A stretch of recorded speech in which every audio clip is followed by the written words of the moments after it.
Welcome to the Independent Advisors Podcast, where we dive into the world of stocks, tradable markets, and financial planning with Jessup Wealth Management's Chief Investment Officer, Mark McKelvey, and CEO, Matt Jessup. You'll hear tips, tricks, and strategies to address your financial well-being, and most importantly, conveyed in a way that everyone can understand.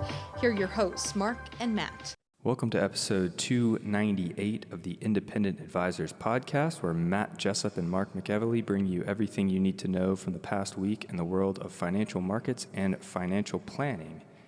If you're watching on YouTube, it is apparent that Matt and Mark are not present today. Instead, we have one of our esteemed wealth advisors, Kramer, and myself, Nick Whitaker. Matt and Mark are away on business, but we'll be back soon. As always, we will quickly review month-to-date and year-to-date performance of the major market indices that we track. This data is from Wide Charts and is as of the market close yesterday, which was April 30th. The S&P 500 is down 0.8% month-to-date and down 5.3% year-to-date. The Dow Jones Industrial Average is down 3.2% month-to-date and 4.4% year-to-date. The NASDAQ Composite is up 0.9% month-to-date and down 9.7% year-to-date. The iShares Russell 2000 ETF, think small caps, is down 2.3% month-to-date and 11.8% year-to-date. The Vanguard FTSE All-World ex-US Index is up 2.8% month-to-date and up 8.6% year-to-date. The 3-month Treasury rate is sitting at 4.31%. The 2-year Treasury rate is sitting at 3.6%, and the 10-year is sitting at 4.17%. Okay. Very good. Yes. Very good. So, jumping into big headlines and current events, it's been a pretty jam-packed week thus far, and April's been a lot for sure, market-wise and news-wise. And this week will continue to be jam-packed. Huge week for earnings, huge week for economic news. By the end of the week, more than 160 of the S&P 500 companies will have reported their earnings, including some of the big tech names: Microsoft, Meta, Apple, and Amazon. We had Microsoft and Meta report last night, and those earnings were met very well by the market. Generally, everything was very strong. I think those stocks are bidding up right now in the pre-market. It's 9. They report after the bell? They reported after the bell yesterday. Okay. And last I looked, I think Microsoft was up 8-9%, and Meta was up 6%. So that's really what's driving the market higher right now. The market's bidding up about 1%. That could obviously change within the day. Yeah. And then tomorrow after the close will be, today after the close, which is Thursday, we'll have Apple and Amazon. So even more big news. I can say generally earnings, just broadly speaking, I would say they've been mixed. Nothing overly concerning. Some hits here, some misses there. But obviously, the big players in the market can really, as we're watching this morning, can really move the market. Yeah, of course. The Mag 7, right? They're going to move a lot of the S&P because they're so big. Exactly, because they make up so much of the S&P. Yes, exactly. So elsewhere, on top of all this earnings news, and by the way, before I go into the economic side of things, our conversations about those stocks are not a recommendation for or against any of those names, simply just commentary. So on top of all the earnings we've also had a slew of key economic reports this week, and we'll continue to have them throughout Friday. So I'm not going to go through all of them, but I'll just kind of list a few of them. On Tuesday, we had April consumer confidence, a drop in confidence, not surprising. I've got a perfect chart for that. That's great. That's been heavily documented over the past 2 months. Wednesday, we had the April ADP employment change report, which is kind of like a precursor in a way to the monthly jobs report, which is actually going to be on Friday. That was notably weak, which the market did not love. Wednesday, we had the advanced Q1 GDP, which is a decline in real GDP. notable front running on tariff measures showed up in a 41% increase in imports. Consumer spending growth was decent. The market didn't love it. And then Wednesday as well, we had the PCE index, which is the Personal Consumption Expenditure Index for March. And for those that don't know, that is one of the heavily relied upon data points for inflation for the Fed, that the Fed likes. So the Fed's preferred inflation metric.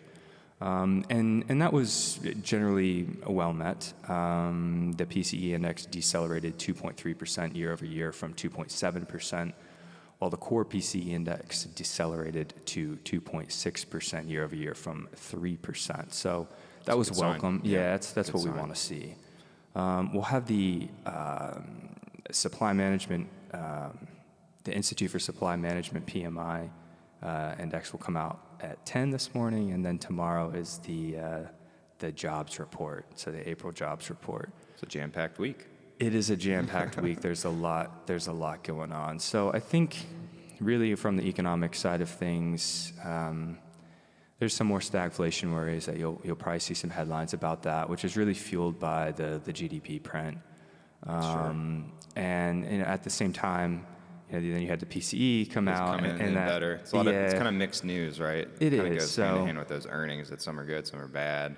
Exactly. It's a lot of mixed reporting right now. It is, and it really is this week. And earnings season in general is really like drinking from a fire hose.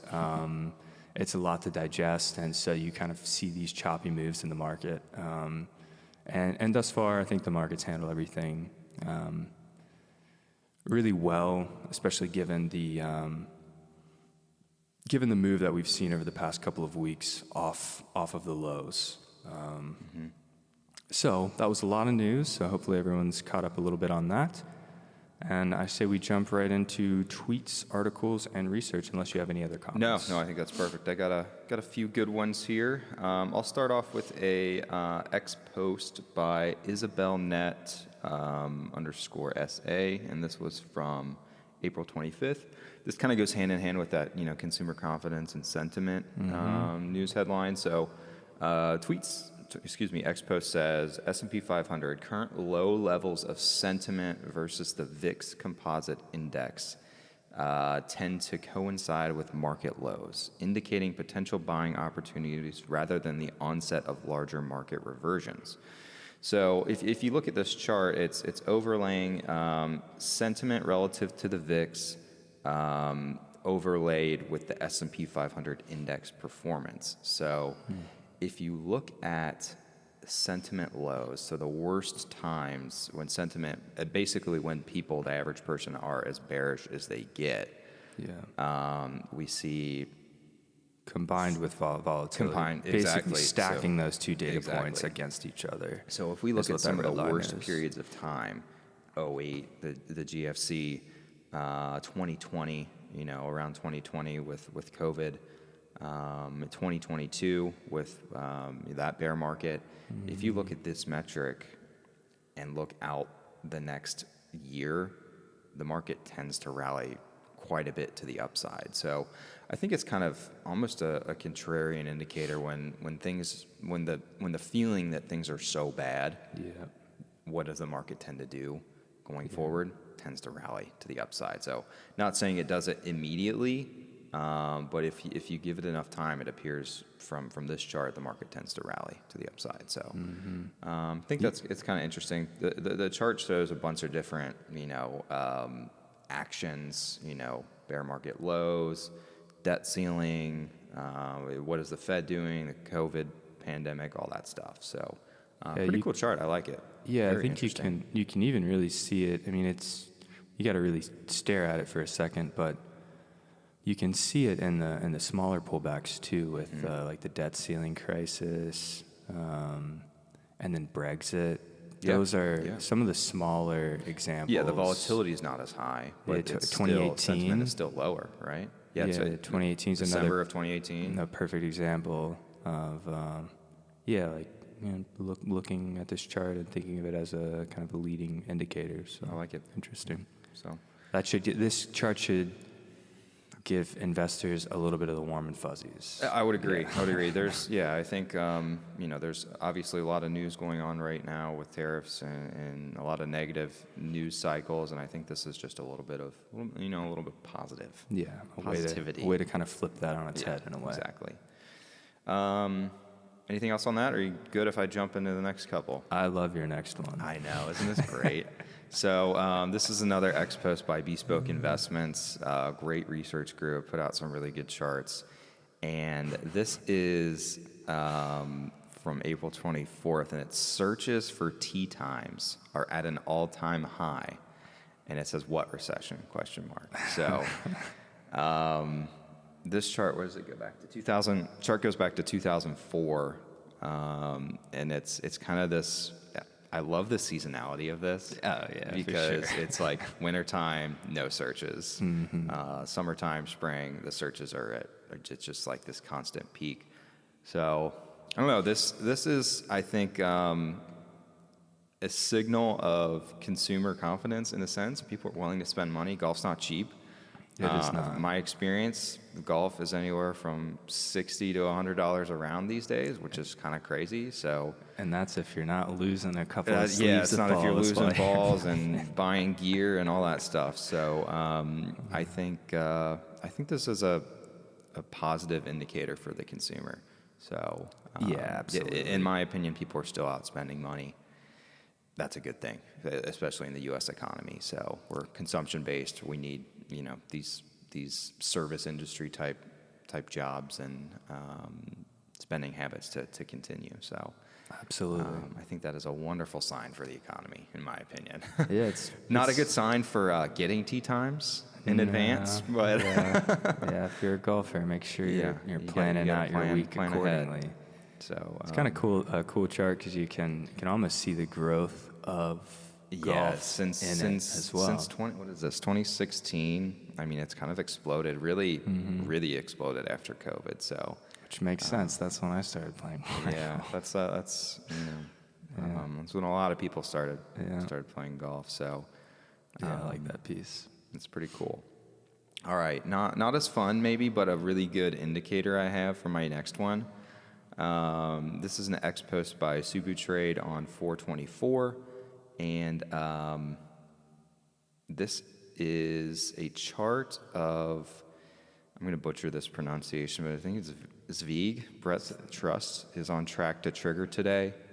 What does the S&P 500 do next? So I just wanted to give a definition of what this Zweig Breadth Trust indicator is for listeners. So the Breadth Trust indicator is a technical indicator used to ascertain market momentum. It is computed by calculating the number of advancing issues or stocks on an exchange. You take the NYSE, for example, and then you divide the total number of issues advancing plus declining on it, and generating a 10-day moving average of this percentage. It probably sounds like a bunch of mumbo jumbo, but this indicator signals the start of potential new bull markets when it moves from a level of below 40%, indicating an oversold market, to a level of 61.5% within a 10-day period. So this is a rarely occurring sentiment, which carries tremendous importance with market watchers. I would say, kind of in layman terms, and you can correct me a little bit, it's basically when a good portion, a large portion of the market, take the S&P 500, are rising in share value versus declining. So breadth in my world is a lot of the market is doing better or doing well, right?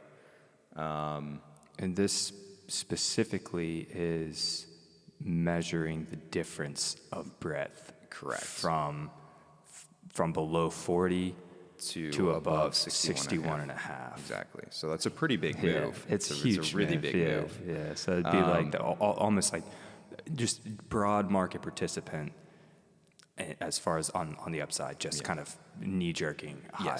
Yes, absolutely. So there's a bunch of instances since 1950s of this occurring. Well, actually, there's not that many. There's only, 14, 15?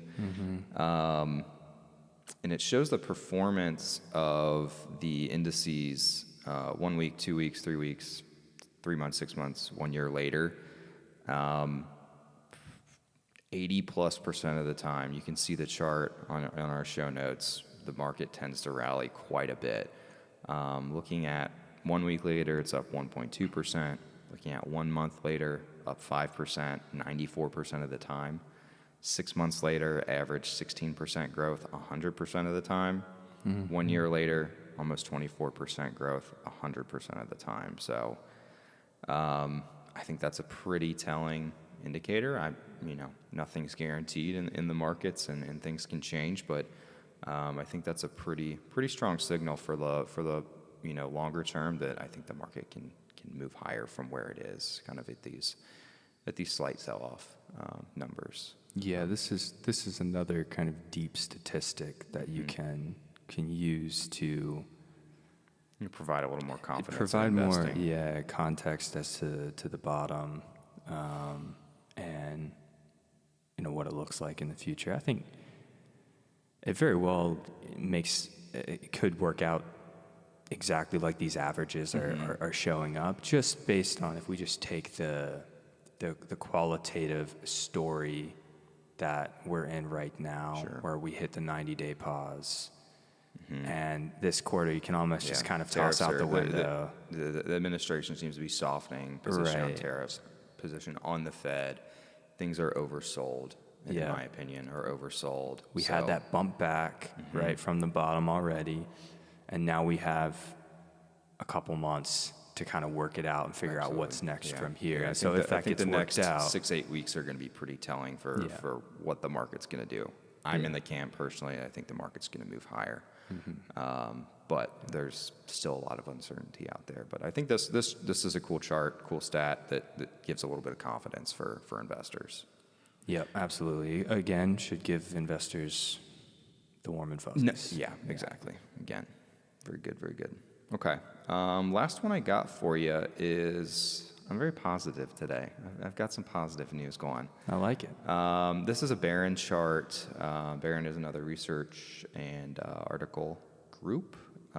It's insider transaction ratios, and this was posted on 4/28. So this chart basically shows whether insiders are buying stock or selling stock.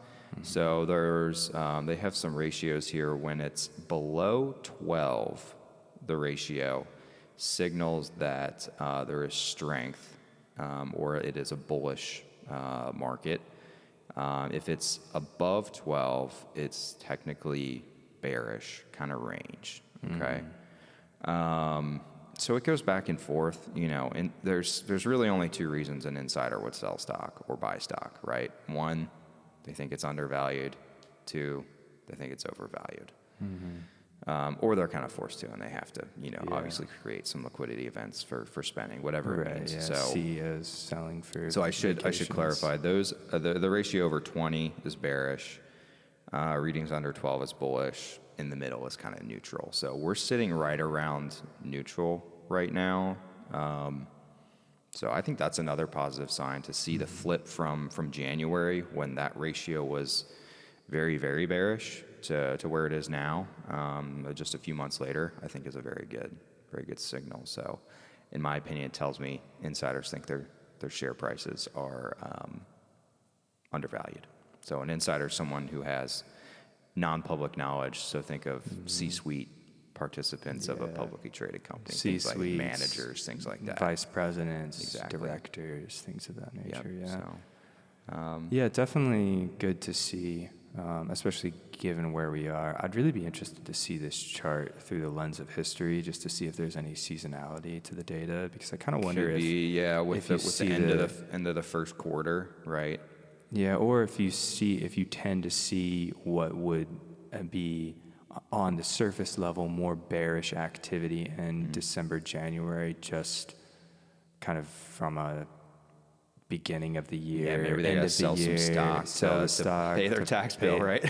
Right, pay their tax bill, or I know and I can't say this for sure, but I know I've studied or I've seen things of this in the past where it seems like some C-suite members will sell in Q4 for like the holiday season, you know, Yeah, that and makes traveling sense. and things of that nature. You see So- kind of so- a really big spike between November and December. So yeah. I would agree. I'd be curious to see throughout the lens of, you know, history going back 20, 30, 40, 50 years, what does this chart look like? Yeah.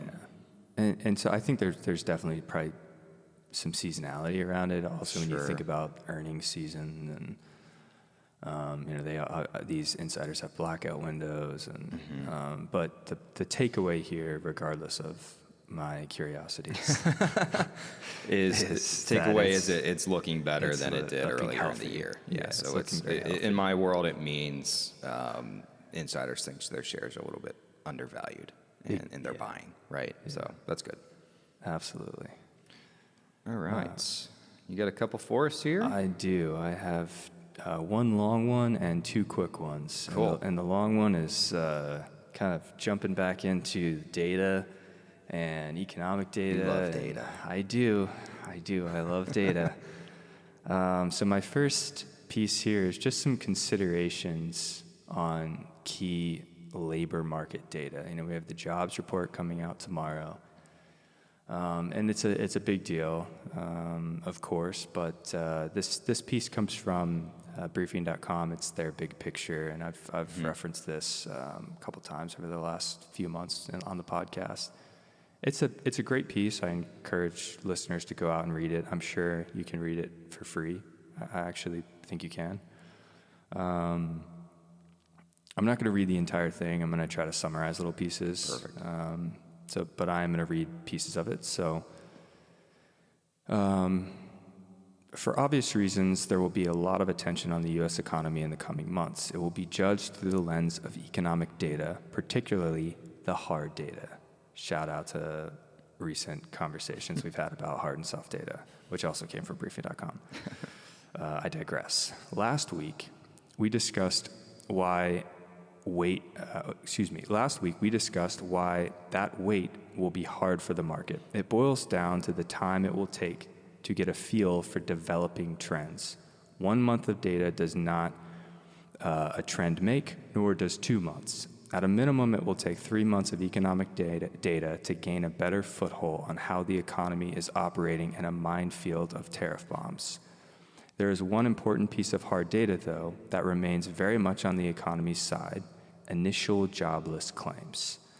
And then there's this big section in the article that kind of explains initial jobless claims and how it can be a better leading indicator relative to the jobs report that we're going to have on Friday. Right. In the interest of speeding that section up, I'm going to summarize that section.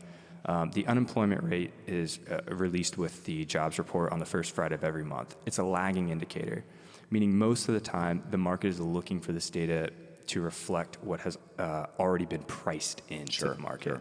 Sure. It's hard data, but it's often used more of as a confirmation signal. Right. Which is why when that data surprises, you'll kind of have that knee-jerk reaction in the markets, because the market's kind of already baking it in, then you get the hard data, and then based on what they expected if in it either misses way, hugely, the market will kind of reprice really quick, and you'll see it right after the report is released. But again, it's more of a confirmation signal, and it is a lagging indicator. So going back to the article, when it comes to the labor market and its implications for the economy, initial jobless claims are the key labor market indicator because they are a leading indicator. I'm going to pause here and explain that the reason they're a leading indicator is because initial jobless claims are actually released on a weekly basis, so it's easier to get a sense of the trend quicker, right? And it kind of gives you, again, like a little bit of an insight into what the jobs report might actually show. Back to the article. The value of the initial jobless claims as a leading indicator is wrapped up in the understanding that they are timely. They capture on a weekly basis the number of people filing for unemployment benefits for the first time. Accordingly, a notable jump in initial jobless claims can be construed as a sign of a weakening labor market, which has important knock-on effects for the economy. When people get laid off from their jobs, they won't spend as much since their regular income stream, excluding unemployment benefits, has essentially been cut off.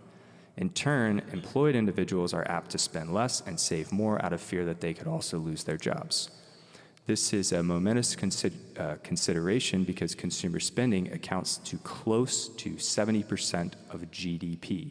Spending won't grind to a complete halt, but there is a domino effect of reduced spending that includes reduced business investment, reduced construction, and more job losses that weigh further on the economy. Initial jobless claims, therefore, has a lot of cachet as an economic driver and market mover. Things will change, but just remember it will be the degree of change in initial jobless claims, not the unemployment rate, that matters most as a read on the labor market and economic prospects. The encouraging news today is that initial jobless claims are nowhere close to levels seen during recessions.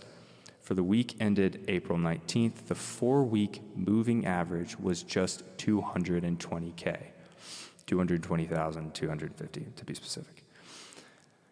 That is way below the average levels seen during the last 6 recessions. There's a little chart we'll throw up that kind of shows you initial claims average during the past recession periods. And again, reminder, we're right at 220. I mean, on average, it looks like you about need to double that to be closer to a recession level. Exactly. Now, I am going to caveat by saying that this morning at 8:30, this data point was released again, and it jumped from 220 to 241. Okay. Now, the Slight market, jump, but in the market in response, instantly kind of, and this is pre-market we're talking about, of course, instantly kind of fell a little bit off the highs, but it didn't just drop to Armageddon. We just kind of like chopped down, I think, maybe 0.4%, right? And one of the reasons that is because it's like, could that job report on Friday come in a bit softer, which might spook the market. And so that's what you're kind of seeing. So the article basically finishes by saying, that is where we want to leave things with this week's column. It is a dose of good news amid the tumult of tariff talk, and who doesn't like good news? So a lot of good news on this podcast. Yeah. And I think this is another piece. And with all this data and some of the data that we've seen this week, one other piece that I just want to throw out and have listeners really think about and be aware of is, if, let's say, the jobs report comes out on Friday and it's a little weaker than expected, you're going to see some doom and gloom headlines from the major news provider, kind of sparking fear and the economy's falling apart, and et cetera, et cetera. But hearing from some key economists over the past 2 days, one of the things that they pointed out is that a lot of this could just be wait and see. So, and it's kind of hard to parse that out in the data. So with the initial jobless claims, okay, it jumped from 220 to 241 this morning, but when you kind of peel back the onion on maybe the ADP report from Wednesday, it seemed more like employers were just kind of maybe not hiring, but just kind of pausing because some of the other numbers were positive. With the tariffs, right? Exactly. Yeah, unknown of how things are going to shake out. I mean, just massive amounts of unknowns over the next 3 months. Understandably so, right? This is a massive wrench in the world's supply chain. So even if that number does come in soft, a lot of that, again, that's not a trend. That's just one report. One time. It could get worked out over the next several weeks. Exactly. As more news is digested, we have more certainty on what policy looks like going forward. Exactly. And there are other pieces of small data that are kind of under the hood, so to speak, of this economic data that we've seen this week, such as personal income and consumer spending. And again, a lot of those, once you peel the layers back, generally speaking, if I have to say, generalize all of it, the economic data is really showing more of a wait and see right now, not an obvious, okay, here comes the pain. Right. It could kind of grow to be that way, but right now I don't think that's what the data is saying. And again, just looking at this chart that we showed you with the recession periods, I think that is proof in and of itself. So Hopefully that helps listeners in the event that there is an overly 'cause I'm negative sure headline on CNBC Friday. is going to say jobless reports are significantly worse, Yeah. right? And it They'll could have those not big, be. We big could have a spicy positive headlines. We could have a spicy positive headline. Sure. I'm just trying to get ahead of that for listeners. Hopefully, if they listen to that, take all those headlines with a grain of salt, as always. This can help. So Perfect. Love that. my next two pieces are really quick, and they're both on China factory activity, which is just interesting because China released their PMI, Purchasing Manufacturers Index, which is kind of a sign of what the supply chain is looking like, the health of it, so to speak. And it's interesting because I was able to find two pieces that are kind of on the opposite sides of the coin. So the first one here is an ex post from Bloomberg's Joe Weisenthal. And it says, this is actually a snippet exactly, it looks like, from a Bloomberg article. And it says, China's factory activity slipped into the worst contraction since December 2023, revealing early damage from Donald Trump's tariffs and promoting calls for a speedy policy boost. The official manufacturing purchasing managers index fell more than expected to 49 from 50.5 in March, the National Bureau of Statistics said on Wednesday. The non-manufacturing measure shows activity in construction and services grew less than forecasted. A reminder that with the PMI reports, if you're above 50, it indicates that the economy is expanding in that whatever they're measuring. Mm-hmm. If you're below 50, it indicates contraction. So we're at 49, and this is the China's manufacturing PMI. Mm-hmm. And there's a chart we'll throw up here, and it's a small move lower. You can see it's kind of been chopping around really since 2023. It's not super surprising, right? We would kind of expect this to some degree. So that's the first piece. I don't know if you have any comments on that for me. If the next No, I agree. It makes sense. I mean, obviously, the tariffs are going to, if they're going to impact China more, it makes sense. It's just, again, we have so much uncertainty. So I think a lot of businesses are just pausing. Yeah. They might not be ramping up manufacturing or in China because they don't know what the tariffs are going to look like. That's been the theme I've noticed over the last several weeks, is kind of a pause, a wait and see attitude from the economy, from businesses. Everything's just been wait and see. Exactly. And I think that is reflected in this as well. Yeah, particularly with decision makings as far as, are we going to move? That's also why the supply we're chain, seeing that kind of stuff. GDP slow a little bit, is because people I'm not going to take on that new business venture, or I'm not going to expand XYZ because I want to wait and see. Yeah, let's see how this shakes out. Yeah. See what tariffs look like. Yeah, that makes a lot of sense, right? Makes perfect sense. I actually think that's very good judgment on corporate America. Right? So the second part here is, I'm just calling it China Factory Activity Part 2, is an ex post from Andreas Steno Larsen. He is the CIO of Steno Global Macro Fund. And he says, signs of a rebound in China shipments. What do the big retailers know that we don't know yet?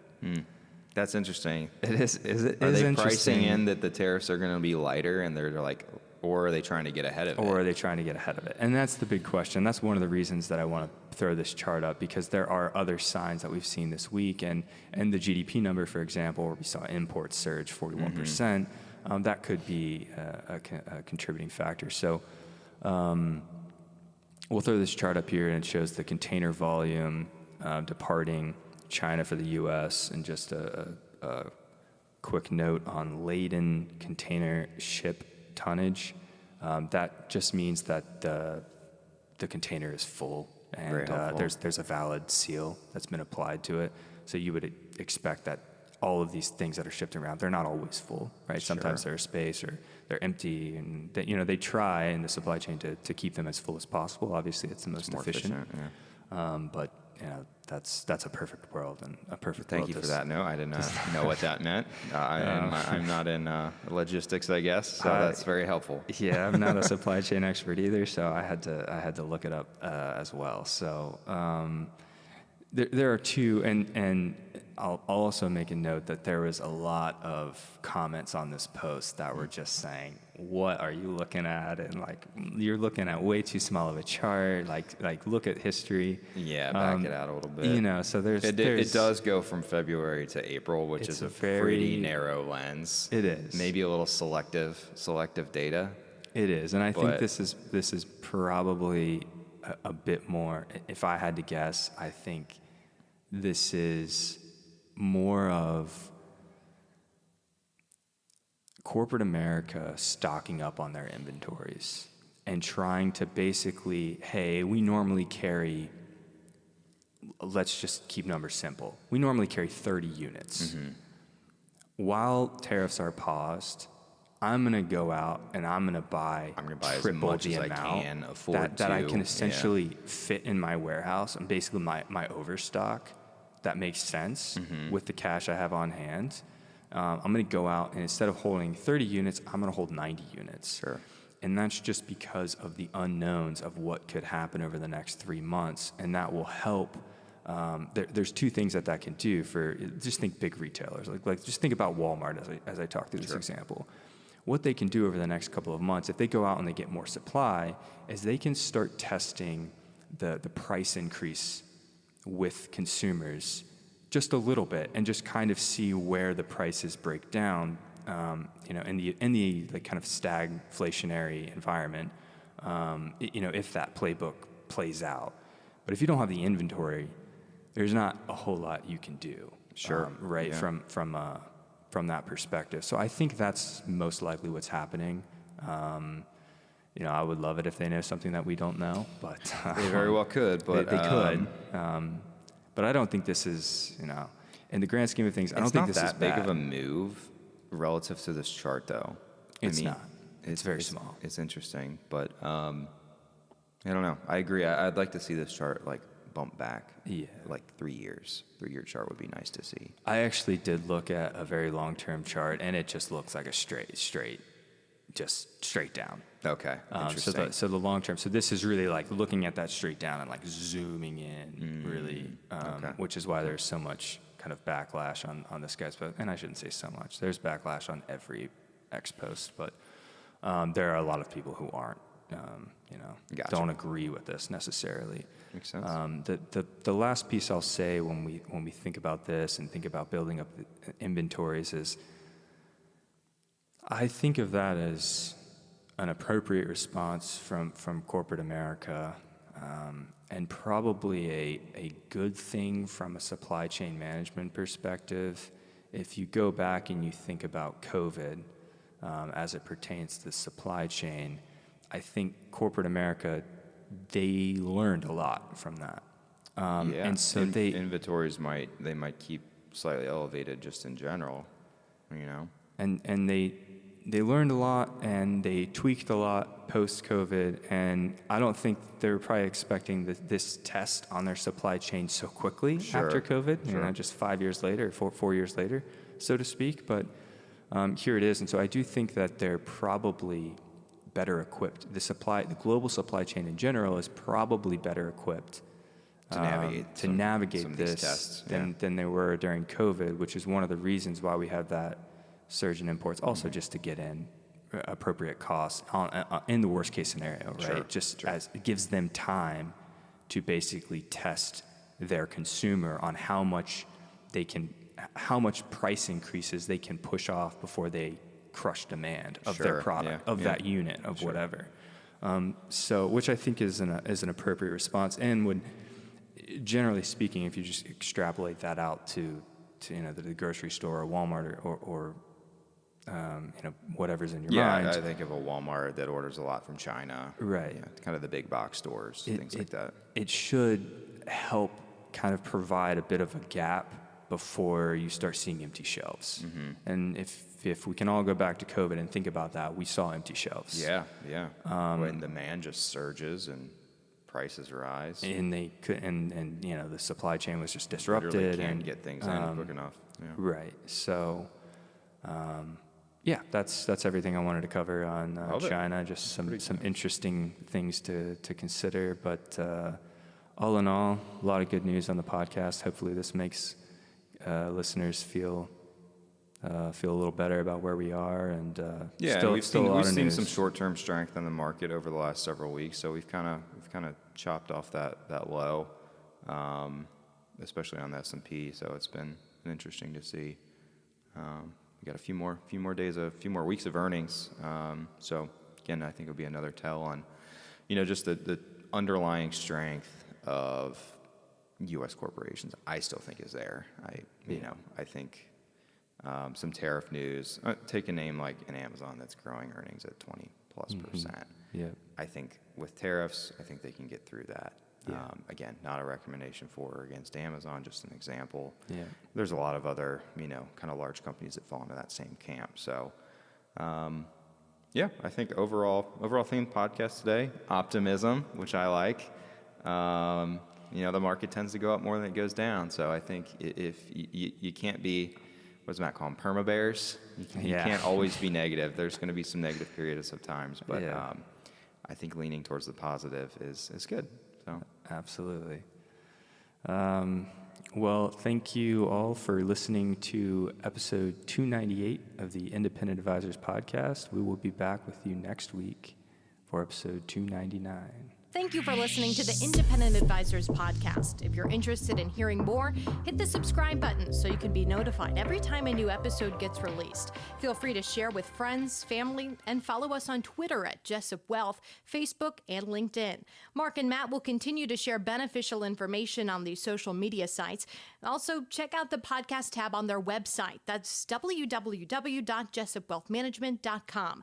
There you'll find links to every episode of the Independent Advisors. Have questions or topics you want to discuss on the show? Message us on Twitter, LinkedIn, or send an email with the words questions and topics in the subject line to inquiries@jessupwealthmanagement.com. We'll talk about it right here on the podcast. Certain sections of this commentary may contain forward-looking statements based on reasonable expectations, estimates, projections, and assumptions. Forward-looking statements are not guarantees of future performance and involve certain risks and uncertainties which are difficult to predict. All indices are unmanaged and are not available for direct investment by the public. Past performance is not indicative of future results. This podcast is provided for general informational purposes only and does not constitute either tax, legal, or financial advice. Although we do go to great lengths to make sure our information is accurate and useful, we recommend you consult a tax preparer, professional tax advisor, financial advisor, or lawyer regarding your specific circumstances. Investing involves risk, including the loss of principal. No strategy can guarantee any objective or goal will be achieved.